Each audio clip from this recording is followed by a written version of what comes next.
Okay, as I said, you know, when we accept the idea that it was the words that Jesus taught us that represented that blood that we need in order to cleanse ourselves or to be cleansed of sin, then we can realize all scriptural evidence indicates that it was the idea all things are of God.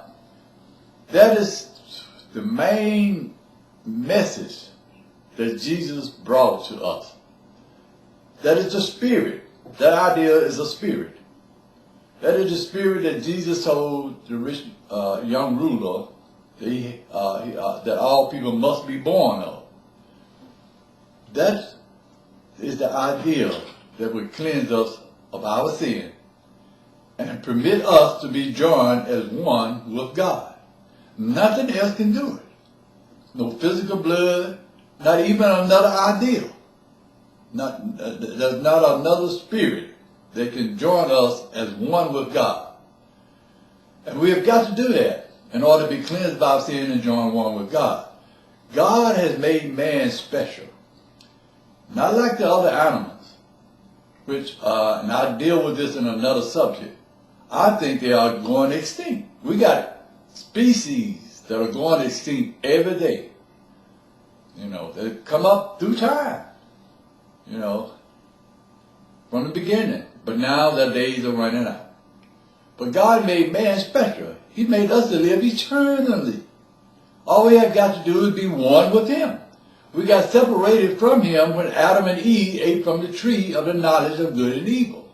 That's when man became separated from God. Because, see, they began to say that some things God made are evil. No, good or evil. God said that all He made, He's making all things, and all things He made are good. So you can see how Adam and Eve caused us to be separated. We still are that ideal, see. That's why we're still separated from God.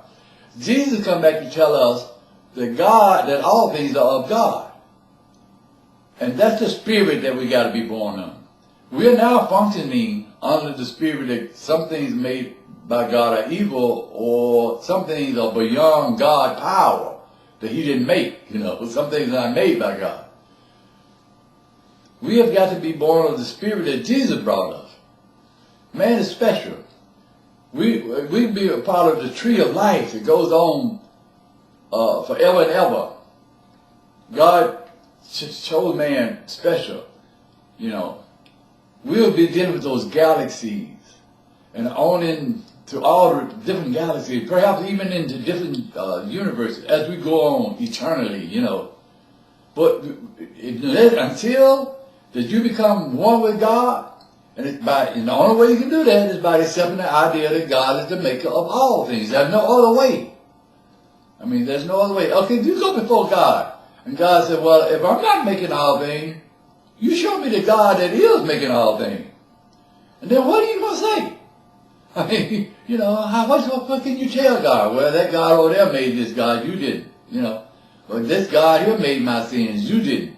You know, you have got to accept the idea that God, all things of God. That's the only way He can cleanse you of your sin. And you become one with Him. Be back in union.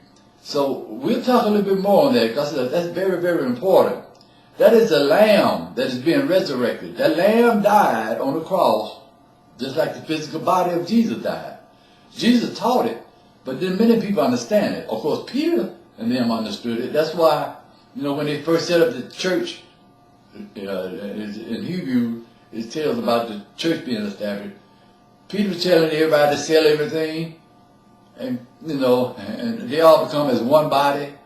And this one lady, a lady, I think, if I remember correctly, she sold everything, but she kept back some of the money, and she fell dead. That's how strong the Holy Ghost was back the time of that message that all things are of God.